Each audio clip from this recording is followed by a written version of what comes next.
Well, good morning, everybody. I'm delighted to welcome the 2023 PGA champion, Brooks Koepka, to the interview room. Brooks, how are preparations going so far this week?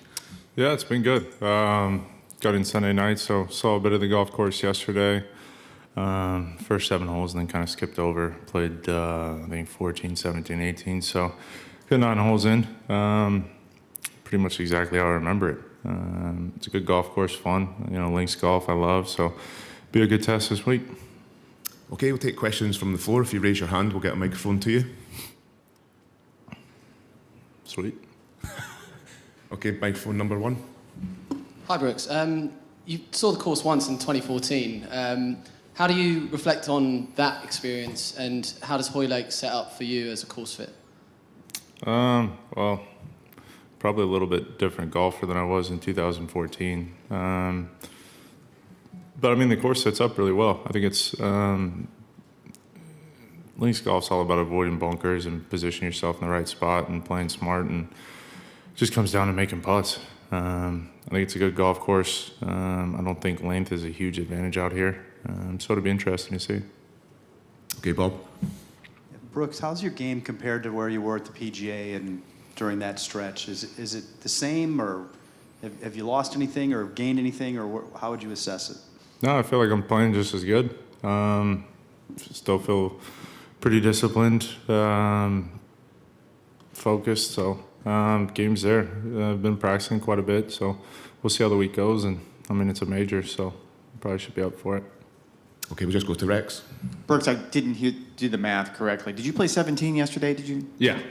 New 17, can I just get your thoughts on that? Yeah, I mean, I think it's an interesting hole. It depends on the wind. If you get a crosswind there, that could be pretty interesting. I mean, I'm a big believer in the short par threes. Make it difficult, exactly like that.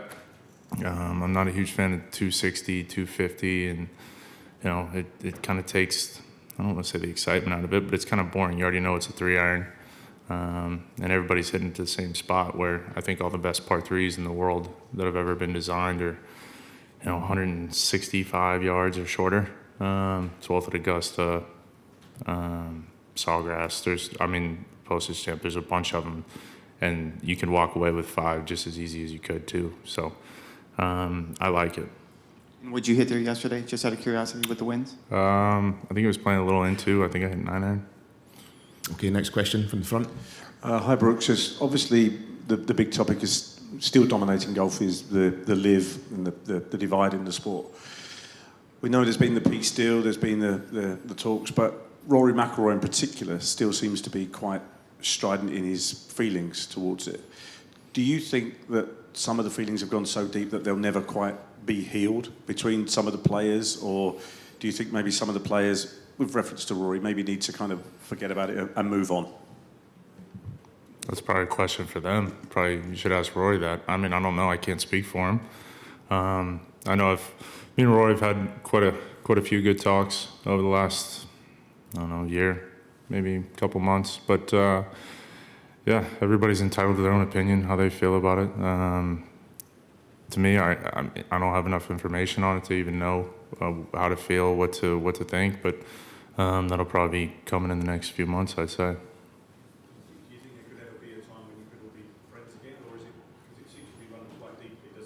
I mean, I've always been friends with all those guys, unless they're saying it behind my back. I don't know of anybody that's extremely mad at me. But yeah, we've all been friends. We still see each other.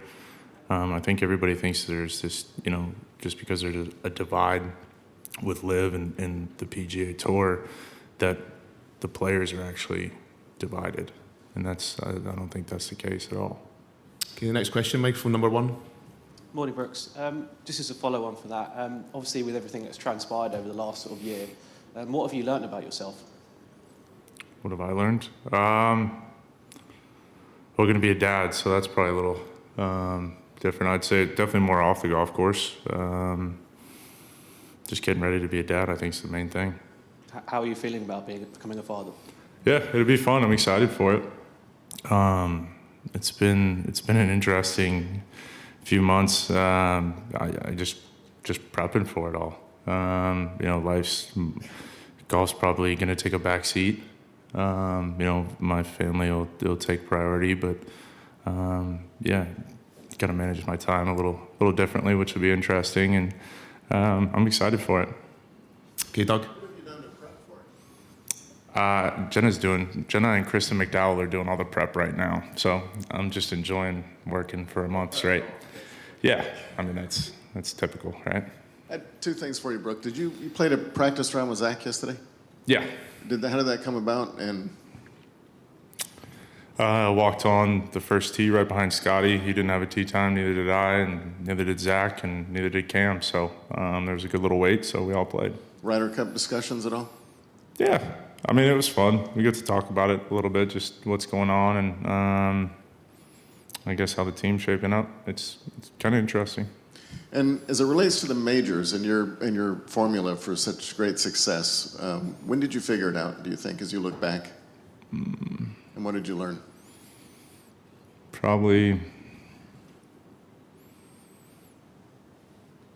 the U.S. Open, 14, Keimer won, Pinehurst. Figured it out. I wasn't in contention. I mean, like I've said, I think I've said this, maybe at the PGA.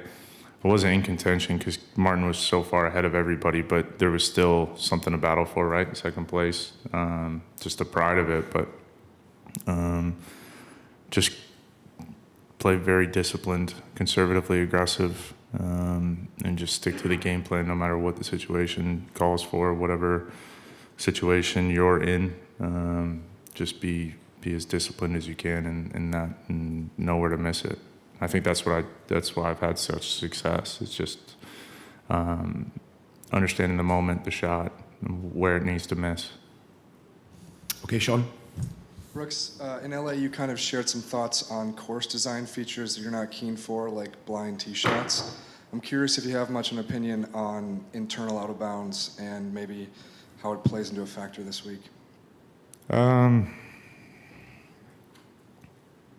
I don't know. We don't really play too many golf courses that have it. So I think at the PGA, they had it on 6. Couldn't go down 7. Obviously one here on 3. And I guess 18. But it's fine. Just don't hit it over there. Won't have a problem, right? Sure. Okay, Alex in the back. Yeah, Brooks, you said interesting when talking about your discussions with Zach. Can you be a little more elaborative about that? Yeah, it was just hearing his perspective and all the stuff he's got to do. The PGA of America does a really good job at easing it for him, and just kind of talking about the preparation for it, what our team's going to do, where we're going to be, and just a little bit more about the shuffle of guys and the stuff they have kind of behind the scenes stats, stuff like that. So it's quite interesting just hearing about it all, because right, I guess when you look at the standings or where guys are versus I guess some events don't count at the end of last year, and I think everybody knows, but if you just equate all of that as equal, where everybody would stand. And just on your game out here, what do you think is the best parts of your game that fit this golf course? Hopefully all of it. I don't know. I'll let you know Sunday. Okay, microphone number 1. Hi, Brooks. Congratulations on the news about soon to be a new dad. With a mixture of that perspective, with the injury problems hopefully behind you now as well, how do you feel this is kind of the beginning, or on the back of what happened earlier this year, the ongoing kind of second stage of your career, and when you can really kick on and really add multiple more majors and really build the rest of your career? Yeah, I don't know if I would look at it as like a second stage in my career. 33, probably right in the middle of the prime. Yeah, it's interesting, right? I told my team, I think, even when I was hurt, that I was going to give it at least 5-7 years of just real hard work and see where everything panned out. But I think, the injury and everything that went on, it was frustrating at times, and wasn't fun to just wake up and have to grind. But I enjoyed the work that's gone into all this, and it's made it a lot sweeter. So I guess my perspective on how to go about it is definitely changed. Thank you. Okay, the question in the front. Yeah, Brooks, you said you don't necessarily know enough about the proposed agreement to say much about it. When something like that comes out, is that a situation where you try to find out as much as you can, or you kind of wait for things to play out and then see where you stand? Just let it all play out. It's not, I mean, I don't have no control over anything, so why am I going to worry about something I can't control? Yeah, I mean, I hear the news, I see the news, and just there's a lot of, I don't want to say the rumors, maybe not everything is true, maybe this, maybe that. There's a lot of, different scenarios, a lot of what ifs, but it really doesn't matter till everything's definite. Did you have any sort of emotional or I guess, what was your first reaction when you found out about it? I mean, I figured it was going to happen. I just didn't think it was going to happen this soon, but I think I was just, more surprised at the timing of it all. Okay, the next question from the far left. Brooks, you talked about being conservatively aggressive. Like, what does that mean when you're out on the golf course, and when do you find your discipline or your game plan being tested? Let's just take 3, for example, right? If the wind's off the left and the pin's on the right, I'm going to make sure that I miss that left, considering there's internal OB on the right. Just picking a good target and sticking with it and being committed. Listen, it might be 45, 60 feet left of the flag, where if you're just watching, it might not be a great shot, or if you don't know much about the situation. But to us, or to me, it's a really good shot and right where it needs to be, something like that. Okay, Neil in the back. Yeah, Brooks, with all your UK connections, what do you like best about coming here? I hear you're a big fan of brown sauce. And also with, Ricky's claiming he was a Manchester United fan as well, so I'm not sure how big a fan are you. Have you been to Old Trafford to see them play? Yeah, actually, I had Roy's tickets. Back in, they're good seats. Back in 2000, maybe 14, 15, went to Old Trafford. It was pretty cool.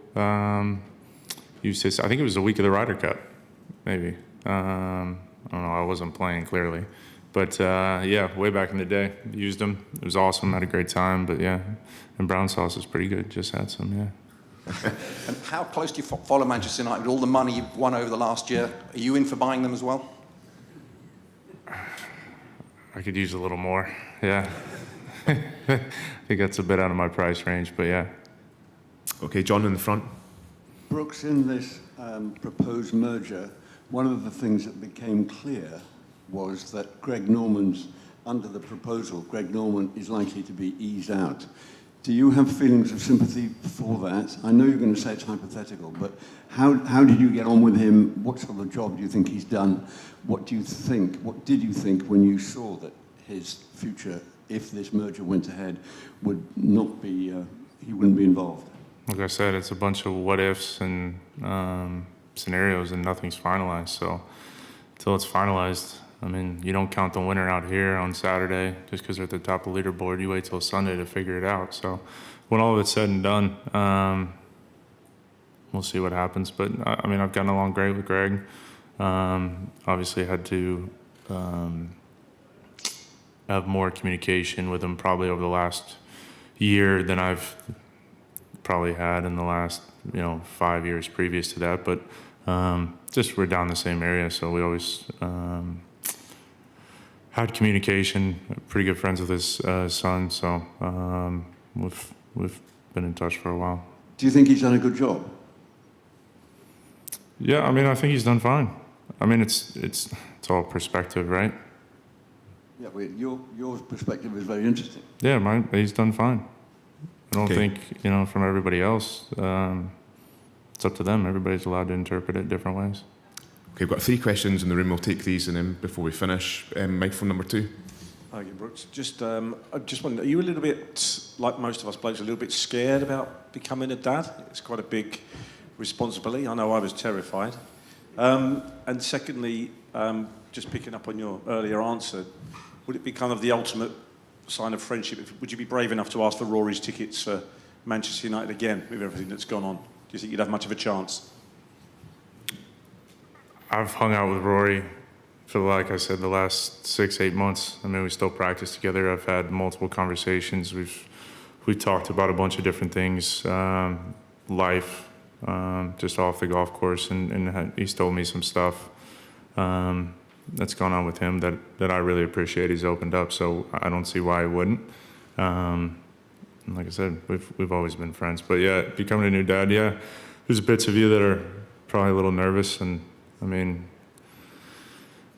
there's another human being that's going to rely completely on me and Jenna. So yeah, it's like anything. It's excitement, but yet a little bit nervous at the same time.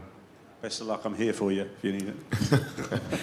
Okay, next question in front. I wouldn't trust him.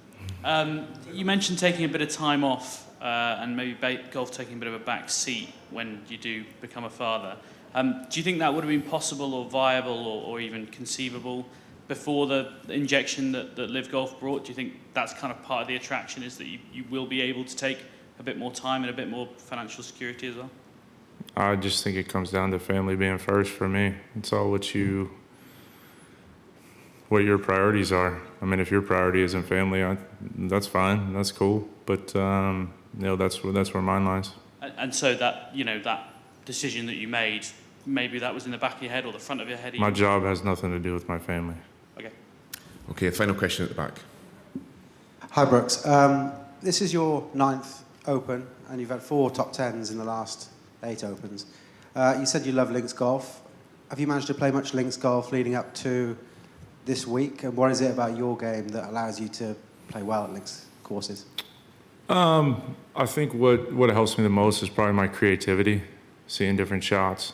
I enjoy hitting I don't know, I guess it's maybe like showing off with like a little bit of a stinger or whatever, right? As a little kid, I remember practicing at the guys were over here practicing at the British Open, so I was trying to hit stingers at like 10 years old, even though there's not going to go anywhere. It's Florida, it's soaking wet, it's going to fly 200 yards and plug, but just trying to be like these guys. So I always tried to hit those shots when I was younger, and came over here with my mom and my brother when I was pretty young, played St. Andrews, Carnoustie, and I think Kings Barnes. Honestly, we had, I think, North Berwick too. We played up there. I just loved it. I thought it was fun. Like I said, the creativity. You can hit 10 different shots, right? You can hit lob wedge. You can putt it from 80 yards. You can bump and run it with some kind of 3-wood or I-rib, whatever you got, or 6-iron. Like I just think doesn't favor one player. Thank you. Okay, we'll bring things to a close there. Brooks, thanks for your time and best of luck this week. Thanks.